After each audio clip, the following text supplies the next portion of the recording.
Viewers, இன்றைக்கி நம்ம என்ன பார்க்க போகிறோம்? கீரை பொரியல் பார்க்க போகிறோம். நான் இன்றைக்கி முளைக்கீரை எடுத்து வச்சுருக்கேன்.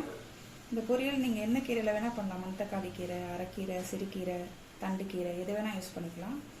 நான் முளைக்கீரை கிடச்சிதுன்னு வாங்கி கட் பண்ணிவிட்டு நல்லா நீட்டாக க்ளீன் பண்ணி 3-4 வாட்டி நல்ல தண்ணியில் அலசி எடுத்து வச்சுருக்கேன்.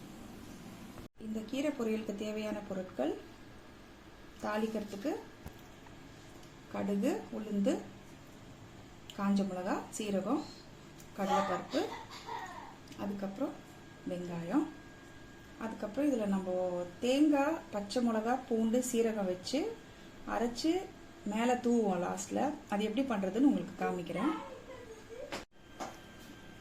இப்போ மிக்ஸி ஜாரில் தேங்காய், பச்சை மிளகா, பூண்டு, சீரகம் இதை போட்டு தண்ணி ஊற்றக்கூடாது, ஒன்றும் பாதியமாக அரைச்சி எடுத்துடணும். தண்ணி ஊற்றி பேஸ்ட் மாதிரி ஆக்கக்கூடாதுங்க, அப்புறம் கூட்டு மாதிரி ஆகிடும். கீரை பொரியல் வராது. இது பொரியல் மாதிரி பண்ணுறதுனால ஒன்றும் பாதியமாக அரைச்சி எடுத்துக்கணும், ட்ரையாக இருக்கணும். இது பாருங்கள், நான் அரைச்சி எடுத்துட்டேன். இந்த அளவு தான் அரைஞ்சிருக்கணும். கடாயில் எண்ணெய் ஊற்றிருக்கேன். ஒரு 2 ஸ்பூன் எண்ணெய். தாளிக்கிற பொருளெலாம் போட்டு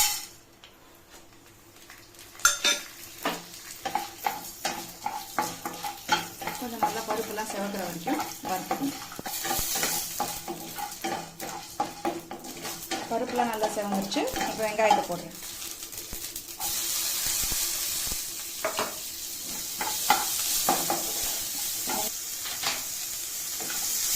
வெங்காயம் நல்லா வதக்கிக்கணும்.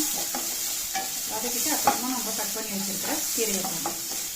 நல்லா ஒரு 3-4 தடவை வாஷ் பண்ணிடுங்க கீரையை, மண்ணெல்லாம் போயிடணும். இந்த ஸ்டேஜில் நான் கொஞ்சம் உப்பு போடுறேன். அதுக்கப்புறம் கீரை வதங்கின அப்புறமா இன்னும் கொஞ்சம் உப்பு போட்டுக்கலாம். இது வெங்காயம் வதங்கிறதுக்காக போட்டுக்கலாம்.